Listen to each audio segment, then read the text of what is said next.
Welcome back.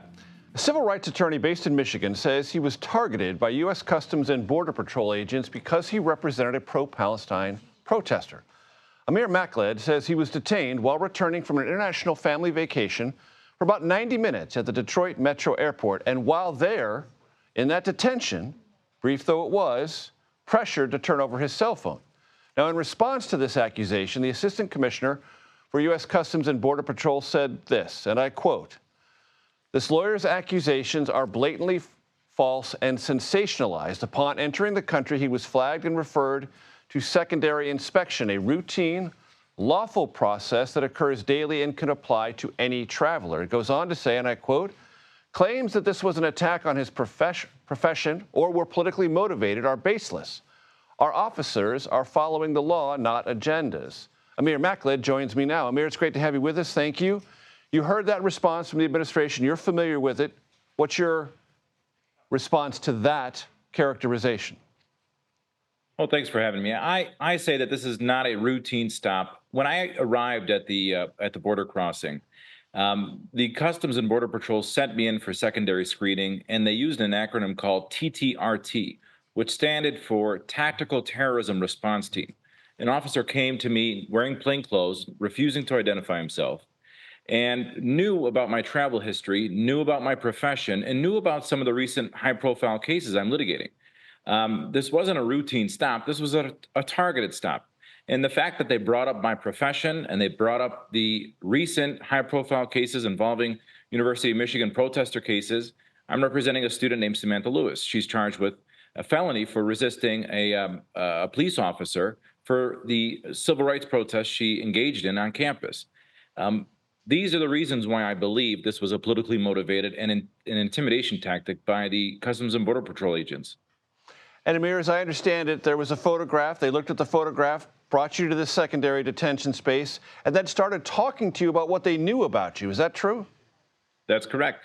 They knew my travel history. They knew that I was an attorney. They knew about my caseload, and they demanded to see my cell phone. They handed me a pamphlet, and they indicated to me that at the border, which I was familiar with this statute, at the border, the government can seize a telephone. I'm not obligated to give them the password to my phone, but I also didn't want to leave the meeting or leave the airport without my device. I knew that as an American citizen, they couldn't deny me entry into the United States, so I wasn't concerned about that. However, I was concerned about leaving without my cell phone device. Then they demanded that I unlock the phone and hand over the information. And I explained to them, you already know that I'm an attorney. You already know that I'm representing individuals, and a substantial amount of my work is going to be on my cell phone. I'm not going to hand over this device and breach my fiduciary duty to attorney-client privilege. And that puzzled this agent, which required him to go get some supervising advice. A supervisor came back maybe about 20 or 30 minutes later and handed me a legal pad. He said, "Why don't you write down everything that you believe could be privileged information in your cell phone?" I said, "This is a futile exercise. I've been an attorney for over 10 years. I've got thousands of emails, thousands of text messages, thousands of communications with clients and hundreds of files in my phone on my cloud. It's impossible for me to identify what could be a privileged communication or document in this setting." And at that point, they said, "Look, either we're going to take your phone or you're going to comply." I said, "Well, what is it that you're looking for?"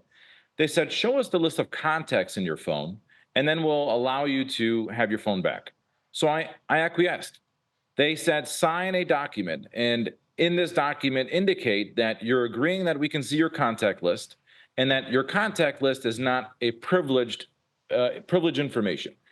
I agreed. I wrote it down, and they went through my contact list at that point. Now, how they dumped this contact list, whether it was done through a external device or whether they manually scrolled it, I'm not sure. They took my device away from me for about 7 or 8 minutes. When they came back, they had a list of questions about individuals who were in my contact list, about 5 or 6 names. And at that point, I knew this was getting into a much deeper dive and a much more targeted investigation and line of questioning. I pushed back again. I said, "Look, if a contact is in my phone, that person is going to be a family member, a friend, or a client. And that's all the information you're going to get out of me."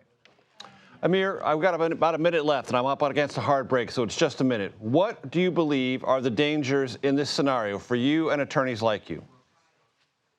I think it's a pattern of targeting. I think that this will cause a chilling effect and set a dangerous precedent. If journalists, if activists are being flagged and questioned at the border based on who they represent or based on what they believe, it creates a chilling effect on speech, association, and advocacy. We've seen this administration going after attorneys. I think it's important that we don't discourage people from traveling, from organizing or dissenting. We all have to follow what we have under the protections of the First Amendment. And very quickly, your family was allowed to go through. You alone were detained. Yes, me alone. I was alone detained, which made me feel a lot better because when the kids were gone, I can deal with the government confrontation. I do this for a living. I don't have a problem talking to law enforcement. Amir Makled, I appreciate the time. Thank you very much. Thanks for having me.